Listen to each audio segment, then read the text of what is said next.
What's up, everybody? This is your boy Eddie Jax. Welcome back to the Drop That Podcast. We got wrestling talk. As you can see, WWE Backlash y France was this past Saturday. Yeah, we took a few days.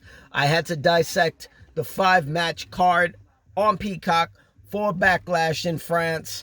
How we're gonna rate this? We're gonna rate basically every match, all 5 matches, and out of 10. Okay, we're gonna give them a 10 rating from 1 to 10, and who was the the MVP of those matches. Let's go down the list right now. We had Randy Orton and Kevin Owens versus the Bloodlines. Where was it? Tama Tonga and Solo Sikoa. Okay. Now, this was a fucking fire match. I did not know this was coming out the gate. I thought we were going to get a simple, tag match, whatever. Kind of like we did with John Cena and LA Knight versus Jimmy Uso and Solo Sikoa. You know what I mean? Because I didn't give that a good rating. This one was fucking fire. And I got a shout out to Tama Tonga. Holy shit, he wanted to take some fucking bumps. That suplex on the chairs by Kevin Owens was fucking fire. They had the crowd going crazy. You know what I mean? They had the crowd going crazy. I got a little worried with Randy Orton. He took a hit. I think it was on the chair and everything. He was kind of out of the ring for quite a bit when he was back. But he got in there, and we got what we is.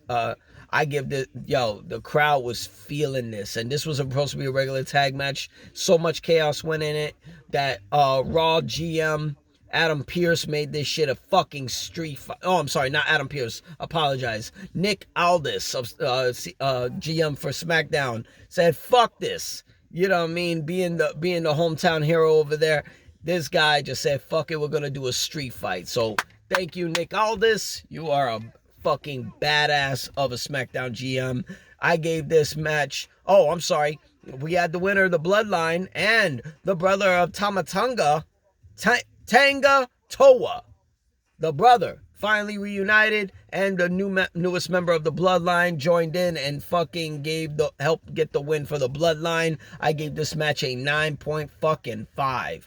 Holy shit, this was crazy. MVP goes to KO, Kevin Owens himself. He was fucking on fire. He had the crowd in the palm of his fucking hand. And shout out to the crowd. They were singing along to Voices by Randy Orton. They were singing the whole fucking song. They learned that shit. Shout out to France.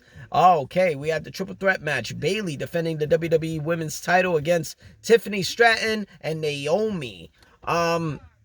And I love the build-up of this, the build-up promo for this, because you get to see Sasha Banks in there. I didn't even know they allowed that shit. That's some gems in there. Yeah, and Bayley gets the win. It was an interesting match, but I gotta give the MVP to Tiffany Stratton. She showed that she can really go in the ring. You know what I'm saying? Very great athletic abilities. I think she's a force to be reckoned with. Watch out for her. I think she's gonna take over. She might be next champion, but until then, Bayley's WWE Women's Champion. That gave that match a 7.5, with the MVP being Tiffany Stratton. It's Tiffy time. All right, moving right along. The next match was the World Heavyweight Championship. El Campeón, Damian Priest of the Judgment Day, defending against Jey Uso.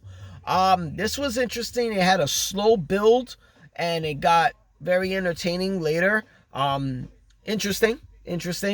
Got a shout out to France, Holy shit, the Fireflies were out that night, holding it down for Jey Uso's entrance. That's the best entrance I've seen so far in 2024.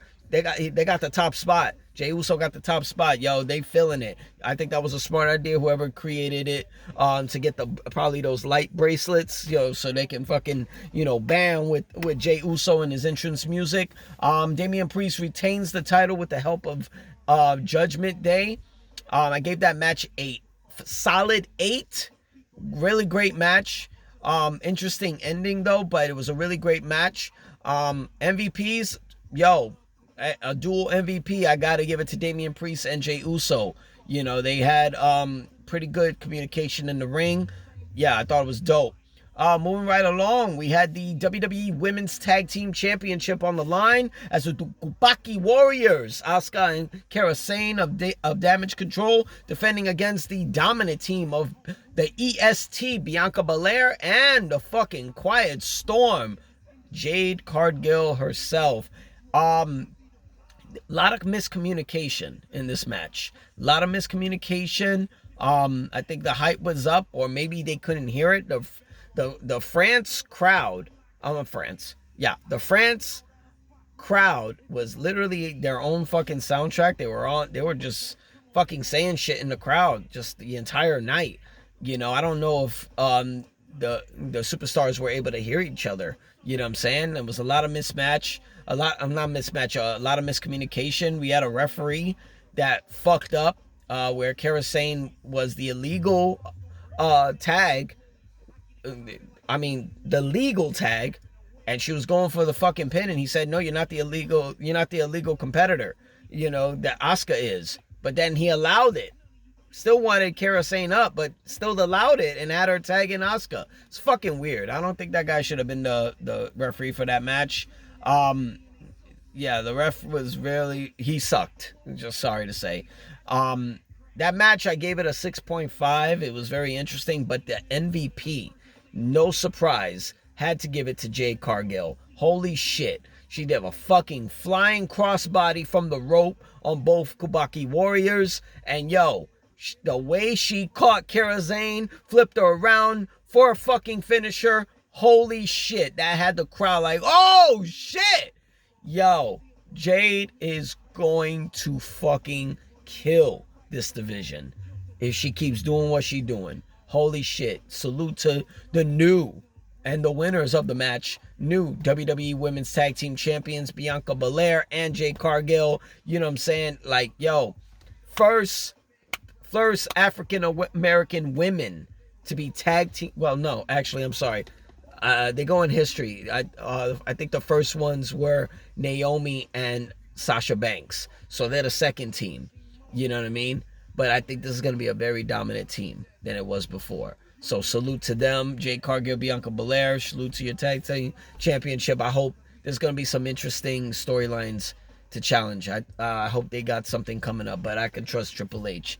Okay, the main event. Cody Rhodes defending the undisputed WWE Championship against the phenomenal AJ Styles.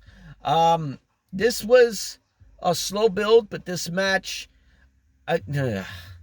should have been higher, but in the end of the day, the crowd was really fucking this up, where you think when normally they would cheer and normally they would boo, or normally and all that, you would think it was this match. I think this was the wrong location to have Backlash, in my opinion. The crowd was just on some other shit. There was times they were good, singing music and enjoying the Jey Uso crowd, but in the end of the day, this was, I don't know, this was a little off. This was a really great match. I gave it an 8, because I think they were really wondering what to do when the crowd was just on a different dimension. So I gave this match, I rated it an 8, and I gave the MVPs to Cody Rhodes, the American Nightmare, and the phenomenal AJ Styles for a great fucking job. AJ Styles, one of the few to go in history by competing against not only Dusty Rhodes, but the American Nightmare, Cody Rhodes. So salute to them. I can't wait for the next premium live event. It's going down. The returning and new revamped King of the Ring PLE. Well, it was a pay-per-view back in the days. Now it's a PLE, but it's now the King and Queen of the Ring, and it's going down in Jeddah. Okay, it's going fucking down. They're going first rounds on Raw and SmackDown, semifinals, finals, championship matches. Thank you, Triple H, for bringing it back. I will be doing future episodes from my picks on who should be Queen and who should be King of the Ring.